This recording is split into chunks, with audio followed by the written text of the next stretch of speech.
প্রতিটি ক্রিকেটার চান দেশের মাটিতে দক্ষিণ আফ্রিকার বিপক্ষে ঢাকা টেস্ট খেলে অবসর নিক সাকিব আল হাসান। কথা জানিয়েছেন টাইগার অধিনায়ক নাজমুল হোসেন শান্ত। আর এই সিরিজটি মাহমুদুল্লাহ রিয়াদেরও শেষ কিনা এই বিষয়ে দিলেন ঘুরে উত্তর। বললেন, নতুন অ্যাপ্রোচে খেলেই ভারতের বিপক্ষে টি-20 সিরিজ জিততে চান বাংলার ছেলেরা। গোয়ালিয়র থেকে শুভ দেবনাথ রিপোর্ট।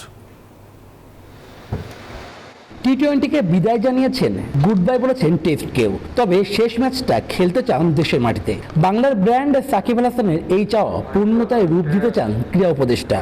আমাদের একজন খেলোয়াড়কে অবশ্যই আমরা সর্বোচ্চ নিরাপত্তা দিব এবং যে কোনো ধরনের অভিযোগ থাকলে সেটা তো আইনি বিষয় ভিন্ন সে বিষয়ে আমি কোনো মন্তব্য করতে পারি না। আইন মন্ত্রণালয় এই বিষয়ে একটা স্পষ্টতা দিয়েছে।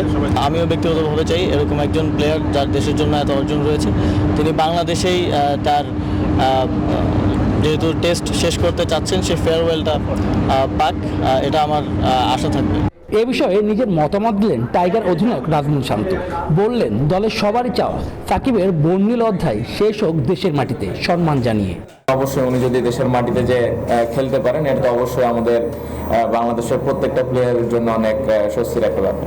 ক্রিকেটের সংক্ষিপ্ত ফরম্যাটে ভারত সিরিজ মাহমুদুল্লাহ শেষ কিনা মেলেনি সে প্রশ্নের সাফ জবাব। আমি যতটুকু বুঝতে পারি রিয়াদ ভাইয়ের এই সিরিজটা খুবই ইম্পর্টেন্ট এবং হয়তো উনি সিলেক্টরের সাথে কথাও বলবেন। সো এই বিষয়ে আমি খুব একটা ক্লিয়ার না, বাট আমার মনে হয় যে এনজিওর কিস্তি প্রথমবার বিকাশ পেমেন্ট করলেই 20 টাকা ইনস্ট্যান্ট ক্যাশব্যাক। অবশ্যই সিলেক্টর এবং বোর্ডের সাথে একটা কমিউনিকেট হবে। আগামী রোববার সিরিজের প্রথম টি-20 হবে গোয়ালিয়রে। যদিও ম্যাচের দিন হরতালে ডাক দিয়েছে হিন্দু মহাসভা। এ নিয়ে মাথা ঘামাতে চান না বাংলাদেশ অধিনায়ক। টেস্টের হতাশা কাটিয়ে টি-20তে ঘুরে দাঁড়াতে চান শান্তরা। এখনো পর্যন্ত এরকম নিরাপত্তা নিয়ে কোনো কমপ্লেইন নাই আমাদের। আমরা ভালো আছি, হোটেলের মধ্যে যতটুকু টাইম কাটাচ্ছি খুবই ভালো, মাঠে আসি সেফলি আসতে পারছি এবং আমি আশা করছি খেলাটাও খুব সুন্দরভাবে হবে। শুক্রবার বিকালে গোয়ালিয়রে শ্রীমন্ত মাধবরাও সিন্ধিয়া স্টেডিয়ামে অনুশীলন করেছে বাংলাদেশ।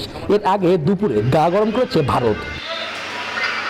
শুভ দেবনাথ, নিউজ 24, গোয়ালিয়র, ভারত।